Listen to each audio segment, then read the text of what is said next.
ஒரு விஷயம் ஒன்று சொல்லணும் என்னென்றால் எனக்கு கஜேந்திரகுமார் பொன்னம்பலம் உங்களுக்கு தெரிந்தானே அவர் பாரம்பரிய அரசியல்வாதி எனக்கு அவரை பார்க்க பயமாக கிடக்கு அந்த என்னென்றால் பயமாகவும் கிடக்கு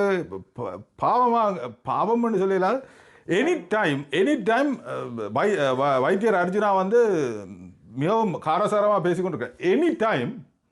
அவர்கிட்ட கை வந்து ஒட்டு 5 சென்டிமீட்டர்னா கஜேந்திரகுமார் பொன்னம்பலத்தை மூக்குள்ள எனக்கு அவர் கஜேந்திரகுமார் பொன்னம்பலத்தை தான் நான் பார்க்குறேன் வைத்தியர் பேசி கொண்டிருக்காரு என்னுடைய பார்வையை நான் பொதுவாக இறக்க சுபாவம்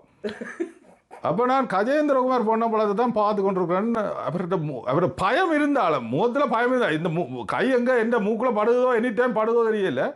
ஆனால் காட்டாமல பேரன் அந்த காலத்து பேரனெல்லாம் பெரிய வழக்கறிஞர் என்ன அர்ஜுனா அவர்கள் பேசிக்க கொஞ்சம் கையை இங்கால கொண்டுட்டு இங்கால கொஞ்சம் ஸ்டார்ட் பண்ணி கொண்டு பேசினா இவன்ட்ட மூக்கில் அடிக்காமல் இருந்தது நாயர் பிரதி சபாநாயகர் வந்து குறுக்கிட்டு நீங்கள் பேச வந்த விஷயத்தை பேசுங்கன்னு சொல்லிட்டார் அதனால் அந்த முழு விவரத்தையும் அவரால் பேசலாம் போயிடுது